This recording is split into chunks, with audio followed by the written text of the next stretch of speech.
Namaste. So we read Book 7, Chapter 4, on the conversation between the two Asvins and the Princess Sukanya.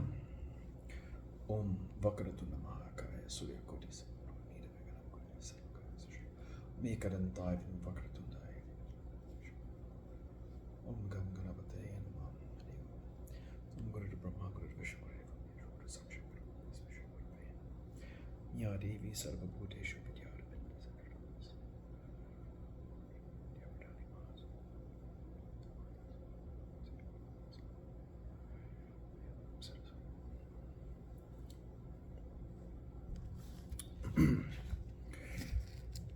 Vyasa said, O king, when the king Saryati departed, that virtuous lady devoted her time in serving her husband and the fire.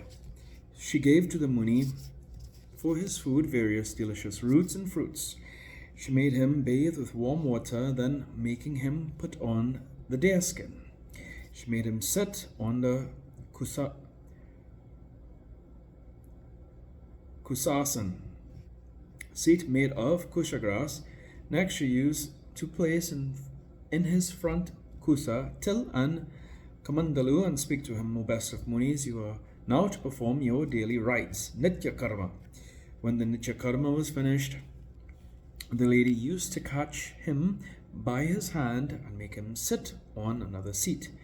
Next, the princess brought fresh ripe fruits and cooked rice, ground without cultivation, and gave to the Muni for his food. When the husband finished his meals, she gave him devotedly water for cleansing his mouth, then washing his hands and feet. I gave him the betel nuts and palm leaves. Next she made him sit on an excellent seat, and with his permission performed her own bodily purifications. She then used to eat the remnants, fruits, and roots of the dishes of her husband, and coming next to her husband, addressed him affectionately. O Lord, order me, what can I do for you? If you like, I may shampoo your legs and feet. Thus every day that princess devotedly spent her time in serving her husband.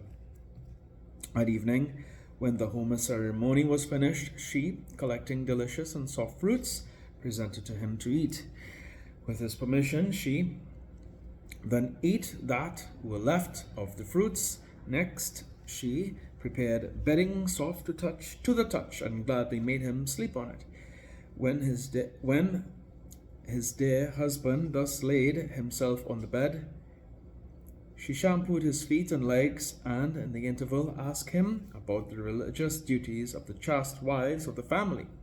When the Muni fell asleep in the night, she devotedly laid herself close to his feet and slept. During the summer season, when her husband was perspiring, the lady used to fan him with cool breeze.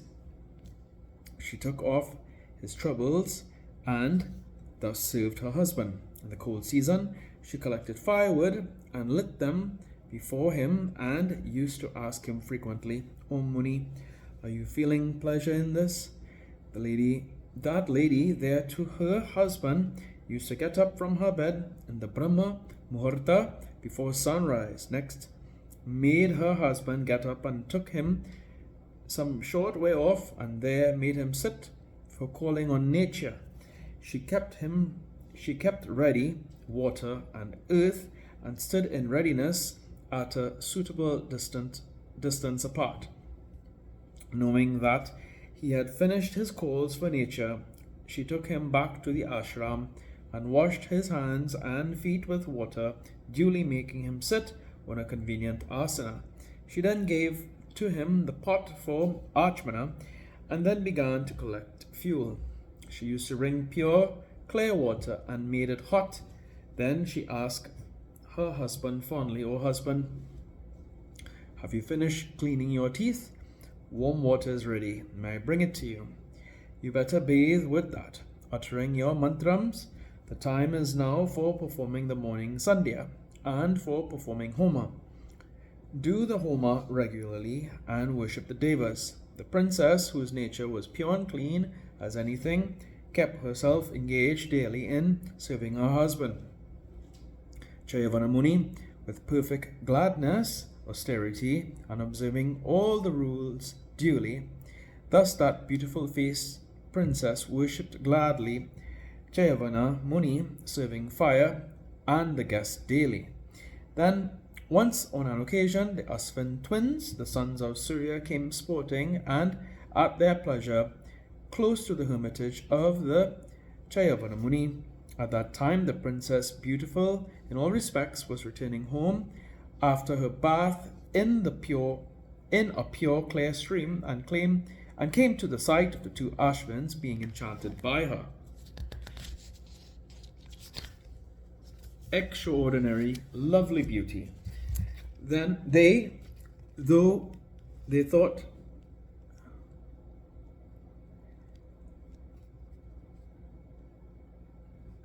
though she might be a Deva Kavya, quickly went to her and fondly questioned her. O slow-moving one, like an elephant, look, we are the sons of Devas. We have come to you to ask some questions. O excellent one, wait for a moment. We request thus to you. O sweet smiling one, please answer our questions truly and properly. O lovely-eyed, whose daughter are you? Who is your husband? Why have you come here alone to bathe in this tank? O lotus-eyed, you seem to be a second Lakshmi. O beautiful one, we want to know something. Please reply exactly. O beloved, your feet are exceedingly gentle. Why have you not put on any shoes?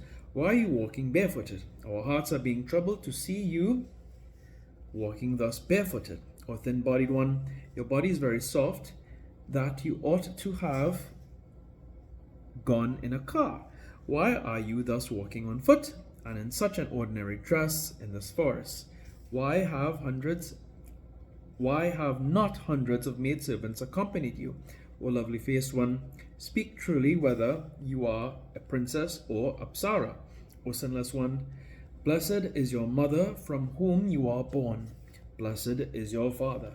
Especially the person with whom you are married, we are unable to describe his fortune. O lovely-eyed, this earth is being sanctified by the movements of your feet. Consequently, this garden is now purer today than the Devaloka. Boundless is the fortune of these deer and birds, who can see you whenever they like. What more can we say than this, that this forest is rendered very pure? O fair one with fair eyes, it is needless to praise your beauty. Speak truly, who is your father and who is your husband? We like very much to see them. Vyasa said, O king, on hearing their words, the exquisitely beautiful princess bespoke to the twin devas with much bashfulness. I am the daughter of Saryati. Father has given me over under the directions of the deva to the Maharishi Jayavana. I am his chaste their wife. The Maharishi is staying in this very place. O twin devas, my husband is a blind ascetic and he is very aged. Excuse me. I gladly serve him day and night according to the rules of chastity amongst women. Who are you and why have you come here? My husband is staying in the ashrama. Kindly come and sanctify the ashrama. O king, the two Asvins heard her and said, O auspicious one, why has your father betrothed you, such a gem, to an old ascetic? It is very strange. Indeed, in this solitary forest, you are shining like a steady lightning. What more can we say than this, that we hardly find a beautiful lady like you, even in the Deva Loka? Alas, the Deva dress and a full set of ornaments and blue dyes look well on you. This deer skin and barks of trees in no way fit you. O beautiful one, your eyes are very large, yet the Creator has given you a blind husband, especially a very aged one, and you are wearing away by constantly dwelling with your blind husband in this forest. What more can be wrong for the Creator than this? O dear-eyed one, in vain you have selected him for your husband. At this period of your youth and beauty, it does not look at all well to see you with your blind husband. You are well versed in dancing and music, but your husband is blind and aged. When in dancing you will shoot your darts of love, on whom then will those arrows fall? O large-eyed one, oh, the Creator is certainly of very little understanding, else why would he have made you so full of youthful vitality, the wife of a blind man? O lovely-eyed one, you are never fit for him.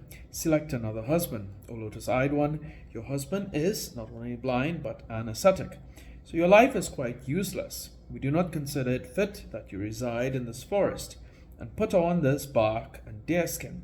O dark-eyed one, your body and every limb thereof is very beautiful. Judge well and make one amongst us your husband.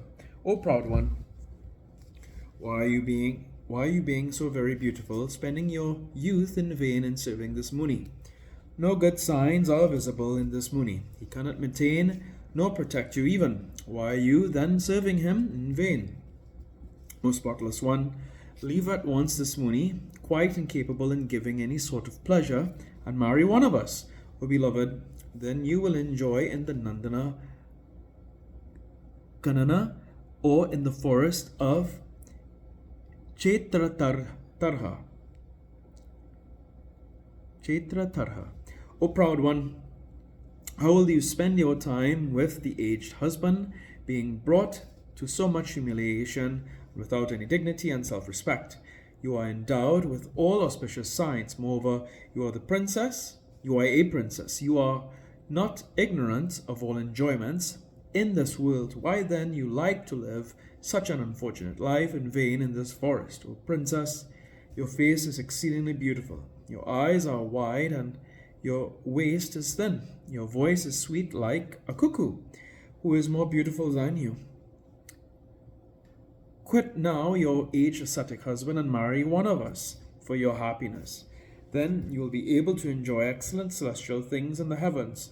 O good-haired one, what pleasure can you derive from your staying in this forest with your blind husband or dear-eyed one?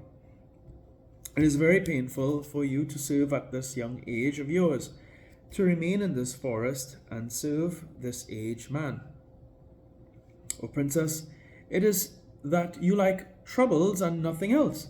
O one with a face lovely like the moon, we see that you are of a very soft body, so to collect water and fruits is never a duty fit for you. Here ends the 4th chapter in the 7th book on the conversation between the two Ashvins and the princess Sukanya in Srimad Devi Bhagavatam, the Maha Puranam of 18,000 verses by Maharishi Ved Vyasa. Om Jayanti Mangala Kali Bhadra Kali Kali Durga Kashmashi Patatri Swasura Namaste. Om Em Rim Klim Chamana Om Tuya Mata Chapita Tuya Tuya Mantusha Chasa